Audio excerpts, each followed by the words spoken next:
Bismillahirrahmanirrahim. Assalamualaikum warahmatullahi wabarakatuh.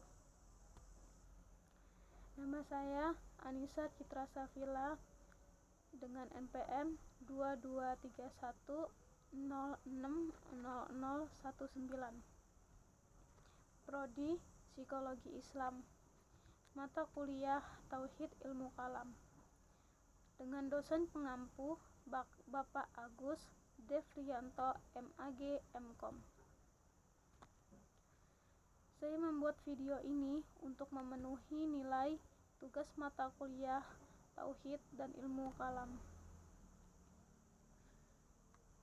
Langsung saja, soal yang pertama yaitu objek kajian dan objek formal dalam gerakan keagamaan dalam Islam. Objek kajian terdiri atas yang pertama Al-Quran dan hadis, dan yang kedua ada fikih, yang ketiga tasawuf, yang keempat sejarah Islam, yang kelima ada gender, yang keenam ada ekonomi, dan yang ketujuh ada sosial. Objek formal itu sendiri terdiri atas yang pertama ada tauhid, yang kedua ada risalah, yang ketiga ada syariah, yang keempat ada akhlak, dan yang kelima ada ibadah, yang keenam ada filsafat, yang ketujuh ada sejarah, yang kedelapan ada politik, yang kesembilan ekonomi, dan yang 10 pendidikan. Soal yang kedua yaitu jelaskan konsep fundamentalisme dan radikalisme dalam menganalisa makalah Anda. Makalah saya berjudul tentang iman, Islam, dan ihsan. Konsep fundamentalisme, pengertian agama yang dibawa oleh Nabi Muhammad disebut dengan agama Islam karena ia harus tunduk kepada Allah dan dengan ketundukan dia akan selamat. Muhammad Abduh berpendapat, syarat pertama untuk mendapatkan keselamatan yaitu dengan beriman kepada Allah, berbeda dengan Rashid Ridho yang menilai mengakui keimanan sejati kepada Allah dapat juga ditemukan di luar Islam. Sedangkan Tabatabai menyatakan bahwa Allah tidak melihat agama tertentu. Yang terpenting ialah substansi dan esensi yang terkandung dalam agama itu. Hal ini sependapat dengan Fazlur Rahman. Menurutnya jelas pada musafir terdahulu lebih menekankan pandangan yang bersifat eksklusifistik dan hati-hati.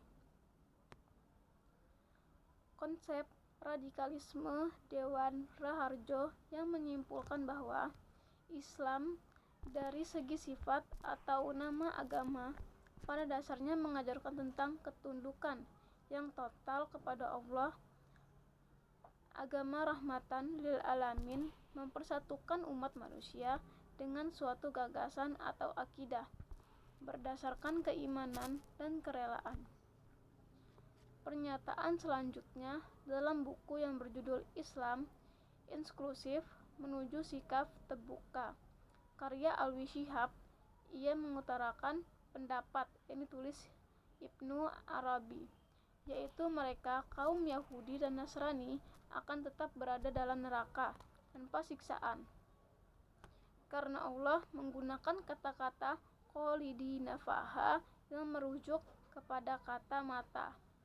Satu-satunya siksaan yang abadi bagi mereka adalah tidak diberikannya kehormatan melihat Allah. Tan Arabi berpendapat bahwa pada akhirnya mereka yang ingkar kepada Allah pun akan dibebaskan dan siksaan api neraka setelah menjalaninya sesuai dengan dosanya. Soal yang ketiga adalah bagaimana kerangka berpikir gerakan keagamaan dalam Islam. Gerakan sosial gerakan merupakan dinamika keagamaan masyarakat terorganisasi dalam rangka untuk mencapai tujuan kehidupan yang relevan dengan nilai-nilai agama atas dasar pemahaman dan pemaknaan ajaran-ajaran agama yang bersifat transenden. Fungsi gerakan sosial keagamaan dalam Islam adalah sebagai ideologi, dan akidah Islam merupakan akidah rasional yang mampu memancarkan sistem. Soal yang keempat yaitu bagaimana pendapat Anda tentang Syiah? Setujukah? Saya tidak setuju, karena Syiah adalah sebuah golongan di mana golongan tersebut melenceng dari ajaran yang sudah ditetapkan oleh Allah Subhanahu wa taala dan Rasul-Nya.